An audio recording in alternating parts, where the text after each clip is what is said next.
For nearly 3 centuries, Roman authorities sometimes punished Christianity as a threat to civic order. Constantine then restored churches, favored bishops, and brought Christian symbols close to imperial power, yet he still operated within older Roman religious traditions. The central problem is therefore not whether policy changed, but whether belief, political strategy, and inherited ritual could coexist in one ruler.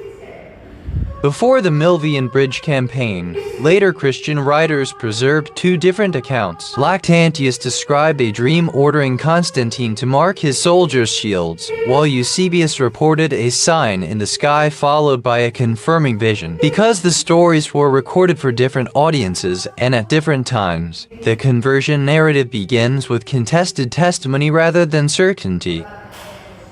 Defeating Maxentius gave Constantine control of the Western Empire and a powerful story of divine favor. The Cairo entered imperial military display, allowing Christians to see protection without forcing an immediate break with traditional elites. Victory widened Constantine's political coalition and strengthened his authority before his personal theology became clear. In the year 313, Constantine and Licinius permitted religious observance and ordered confiscated Christian property to be returned. The agreement settled ownership disputes and public order, but it did not create a Christian state. Temples and older cults remained lawful. Was this principle toleration or calculated stabilization? Share your judgment in the comments, and like the video if this distinction changed your view. Constantine continued using the traditional chief priest of Rome's public religion. That meant the same emperor who supported bishops also remained linked to long-established state rituals, revealing continuity where many expect a clean break. The contradiction is striking. So what do the physical objects he left behind reveal that official?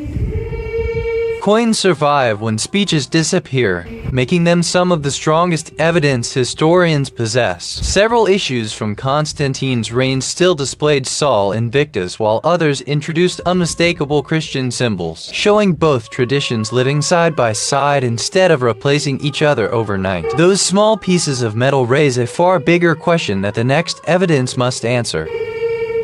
At Nicaea, bishops confronted a dispute that threatened to divide churches across the empire. Constantine convened the council because religious conflict could weaken political unity and imperial authority. He did not compose the creed, but his presence pressed rival factions toward a formal settlement. The result linked theological agreement with the emperor's growing role as arbiter.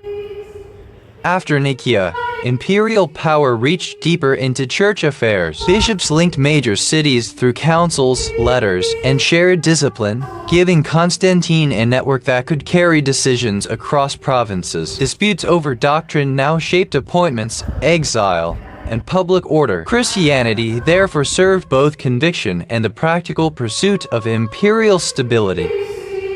Constantine favored Christianity for decades, but postponed baptism until his final illness. Late baptism was common among some elites who feared committing serious sins after the rite. The ceremony was led by Eusebius of Nicaea, a bishop associated with the Arian dispute. That choice shows how unsettled Christian politics remained even at the emperor's death.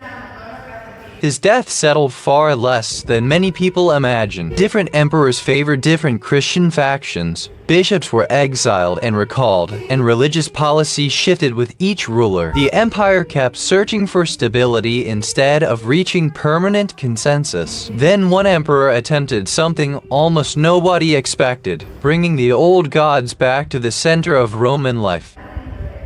Julian reopened temples, restored sacrifice, and shifted imperial patronage toward traditional cults. He also used education policy and public ceremony to reduce Christian influence rather than relying on a universal purge. Yet churches already held property, clergy networks, and urban support, so his brief reign proved that imperial policy could reverse faster than religious institutions could be dismantled. The decisive legal shift came under Theodosius I in the year 380. The Edict of Thessalonica endorsed Nicene Christianity as the empire's approved standard, while later laws restricted sacrifice and reduced official support for traditional cults. Enforcement still varied by region, showing that Rome became Christian through repeated legal and financial pressure rather than one instant conversion. The change became impossible to ignore. Across the empire, many temples lost imperial funding, public sacrifices faded, and some sanctuaries were closed or repurposed. The surprising part is that this transformation happened unevenly, with local traditions surviving for years despite new laws. If the monuments changed so gradually, what does the surviving evidence actually prove? Legends grew louder, but the strongest answers come from evidence. Laws reveal official policy, coins preserve imperial messages, private letters expose political motives, and contemporary writers often disagree with one another. That disagreement is the most revealing clue because certainty becomes harder, not easier. So after weighing every source, what conclusion still survives? The empire emerged with a different identity. Christianity reshaped law, education, diplomacy, charitable institutions, and eventually the political landscape that influenced medieval Europe. Yet older customs never vanished overnight, leaving a society where continuity and change existed side by side. That lasting contradiction leads directly to the final judgment. The evidence does not support a simple verdict. Constantine may have believed, calculated, or combined both motives, while later emperors converted his experiments into durable state policy. Coins, laws, churches, and his delayed baptism point in different directions. Decide whether faith or political strategy mattered more. Share your verdict in the comments, and leave a like if the evidence changed your view.